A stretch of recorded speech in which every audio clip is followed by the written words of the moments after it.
Welcome to the Plato Paradigm, a paradigm shift in reading Plato's dialogues. Episode 154, Meno 99e to 100a. Socrates has just said that he doesn't mind that Anytus is upset and he'll talk to him later. Socrates now carries on. Ed nun hemes en pantito logo tuto kalos et zetes amente kai elegumen arete an ute fuse ute didacton alla thea moira paragignomene anu hoisan paragignetai me tis toiutos ton politikon andron hoius kai allon poiesai politikon.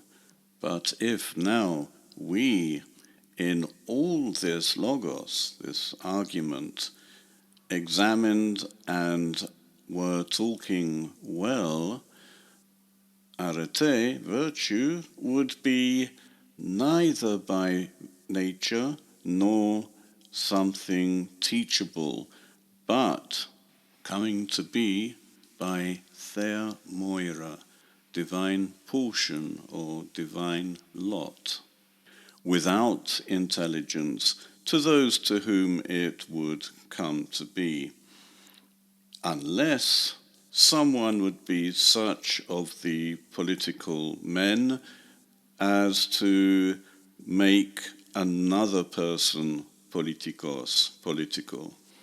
Anytus may be upset, but if we, Meno and Socrates, have examined and argued correctly in the whole argument, then the result justifies Anytus being upset. This would seem to be the reason for the stress on we.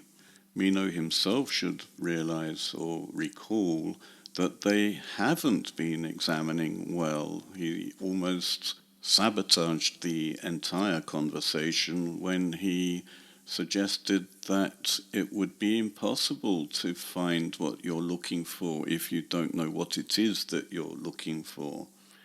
Unlike Meno, we have seen that nearly every line is problematic. Socrates has not been telling the truth. He hasn't been expressing his own opinion. He has only been using Meno's opinion and Meno's expectations, and through drawing out the consequences of these opinions and expectations, Socrates has evidently hoped that Meno would realize that something is wrong with his own opinions and expectations. So what is the main conclusion of the whole argument?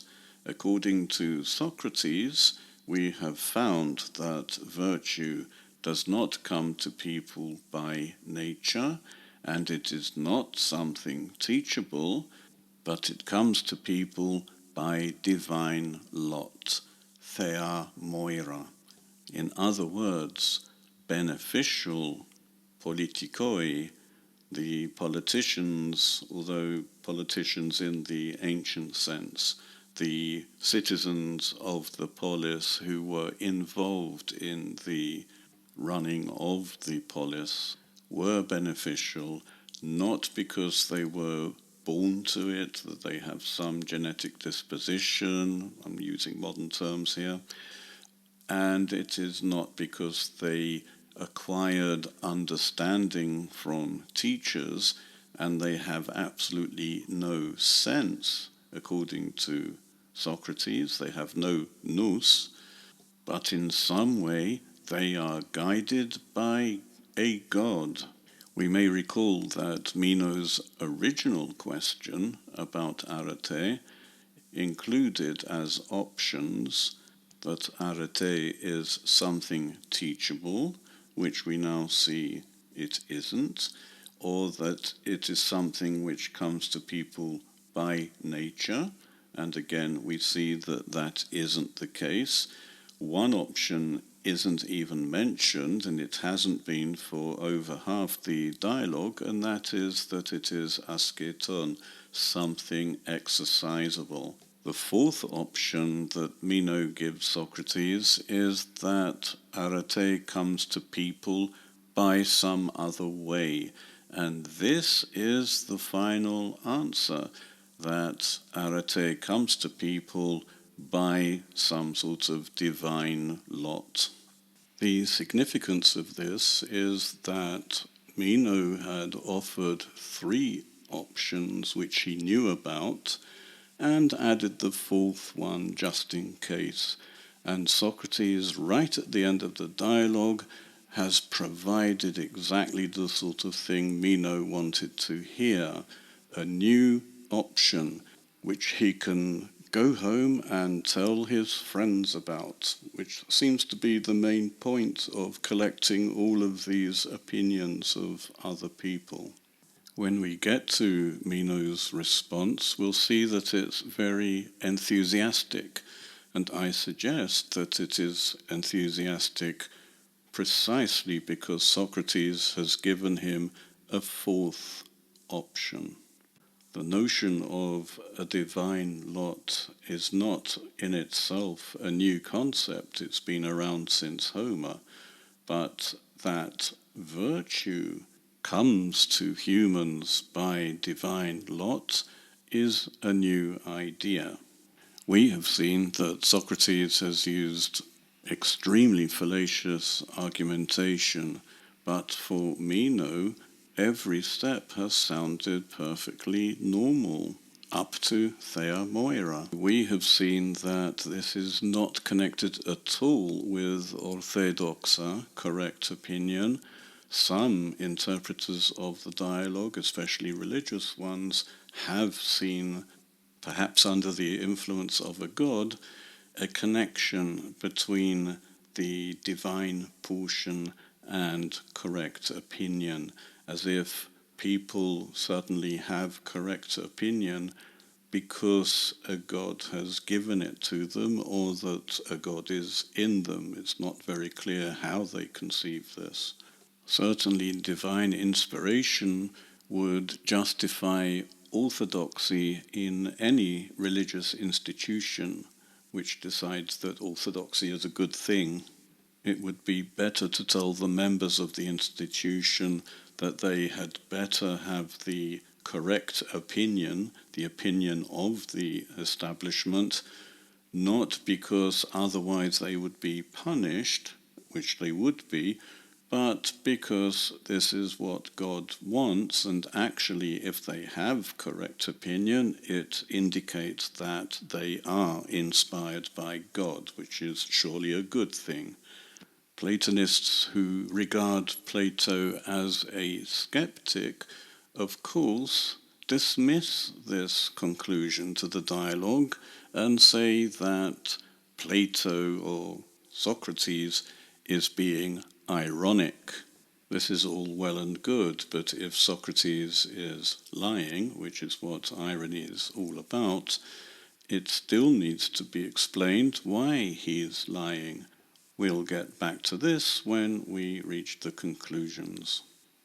After dropping the Thea Moira bombshell, Socrates adds a rider which Meno surely didn't pay attention to, that virtue comes to people without sense, by means of the divine portion, unless there is such a one of the politikoi men who can make another politikos as well. What is the connection between virtue coming to someone by divine lot and a politikos being able to make someone else a politikos? Why would being able to make someone else a politikos mean that there is no divine lot involved when virtue comes to a person? Surely making someone a politikos could also be explained by divine lot. We could say that no politikos can make anybody else a politikos unless he is divinely inspired. The second problem with this rider is that it seems to have nothing to do with virtue. Just making someone a politikos doesn't make him a good politikos. Also, why should the person making someone a politikos have to be a politikos himself? The first step in finding an answer to all these problems is to remember that Anytus has just returned to the conversation in name if not in person. He is sitting nearby listening and being very upset, but Socrates is now exploiting the mention of Anytus to return to the notion Anytus had about what made someone a politician, a good politikos. Anytus himself was against the idea that sophists could teach people arete, and it would therefore appear to be the case that Anytus is against the idea that episteme can be passed from one person to another. So in this particular instance, he seems to agree with one of Socrates' apparent conclusions, that arete is not something teachable. Also, since Anytus thinks that a politikos can give good advice to other people so that they can become good politikoi, he would seem to be excluding the possibility that a good politikos is a good politikos by nature. We have to bear in mind that for Meno, all of these options are mutually exclusive. In other words, for Meno, virtue cannot be something teachable and something which comes to people by nature.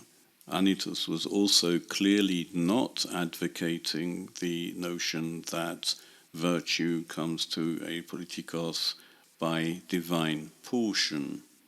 Socrates may have wanted Meno to apply his own faulty logic to this problem and eliminate all of the three options we have just discussed, that virtue is something teachable, that it comes to people by nature, or that it comes to people by divine portion, and this would have left for Meno the one option that virtue is exercisable.